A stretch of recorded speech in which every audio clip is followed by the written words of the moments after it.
یہ واقعہ حضرت محمد صلی اللہ علیہ وآلہ وسلم کا ایک دلچسپ واقعہ ہے جو مدینہ ہجرت کرنے سے پہلے کا ہے، جب قریش کے لوگ اور دوسرے لوگ رسول اللہ کے پاس مختلف قسم کے سوالات اور مطالبات لے کر آتے تھے۔ وہ کہتے تھے کہ ہمیں کوئی ایسی واضح نشانی دکھائیے تاکہ ہم آپ کی نبوت پر یقین کر سکیں۔ ہمیں کوئی ایسی بات بتا دیں جس سے ہم آپ پر یقین کریں۔ کافروں نے آپ صلی اللہ علیہ وآلہ وسلم سے کہا، اگر آپ سچے نبی ہیں تو کوئی ایسی نشانی دکھائیں جس کا ہم انکار نہ کر سکیں۔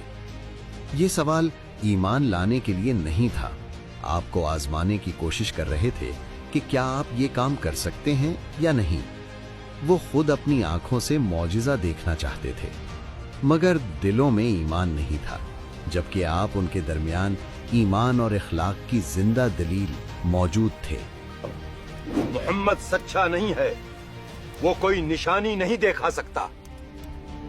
آپ نے اللہ تعالیٰ سے قوم کے لیے رحمت اور ہدایت دینے کی دعا کی۔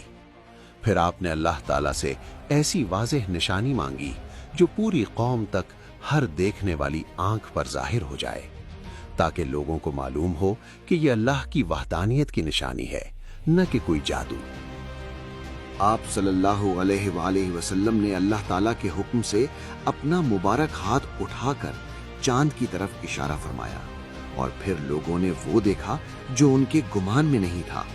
اللہ کے حکم سے چاند کے بالکل دو ٹکڑے ہو گئے، ایک ٹکڑا ایک طرف اور دوسرا دوسری طرف نظر آنے لگا۔ لوگ حیران رہ گئے، آنکھیں کھلی کی کھلی رہ گئیں۔ سب کے دلوں میں خوف تھا اور کچھ یقین بھی کرنے لگے آپ صلی اللہ علیہ وآلہ وسلم پر، لیکن کچھ لوگ پھر بھی اس معجزے پر یقین نہیں کر رہے تھے کہ یہ معجزہ ہے یا نعوذ باللہ جادو۔ یہ اللہ تعالیٰ کا وہ معجزہ تھا جو کافر لوگوں کے سامنے نبی کو سچا ثابت کرنے کے لیے تھا۔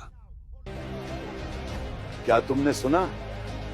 چاند کے دو حصے ہوئے تھے۔ یہ تھا حضور کا بہت بڑا معجزہ۔ اب ہم دوسرے معجزے کی طرف آتے ہیں۔ یہ واقعہ اس وقت کا ہے جب مسلمان سفر پر تھے، ارد گرد صرف صحرا تھا، دور دور تک مٹی ہی تھی، ٹیمپریچر بہت زیادہ گرم تھا اور دھوپ بھی آگ برسا رہا تھا۔ اس وقت پانی بھی صحابہ کے پاس ختم ہو گیا تھا۔ پانی ختم ہو گیا ہے، اب ہم کیا کریں؟ مختلف روایات کے مطابق اس کو غزوہ تبوک یا پھر غزوہ حدیبیہ کا سفر کہا گیا ہے، یا کوئی اور اہم سفر کا حصہ بھی ہو سکتا ہے۔ مختلف جگہوں پر سفر کا نام الگ الگ ہے، لیکن اصل بات پر سب روایات متفق ہیں کہ اس وقت لوگوں کے پاس پانی ختم ہو گیا تھا، کیونکہ وہاں سارا صحرا تھا، نہ پانی نہ کچھ اور۔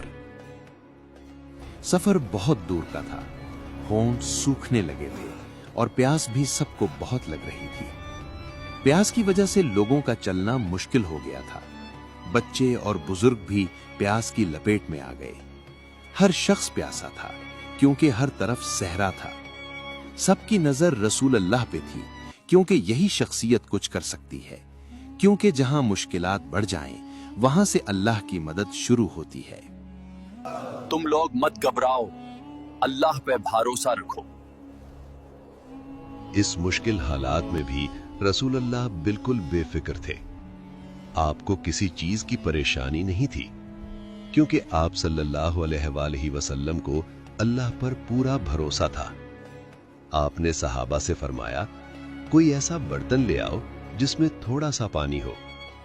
صحابہ نے کسی برتن میں تھوڑے سے پانی کا انتظام کیا اور رسول اللہ کے پاس برتن لایا گیا۔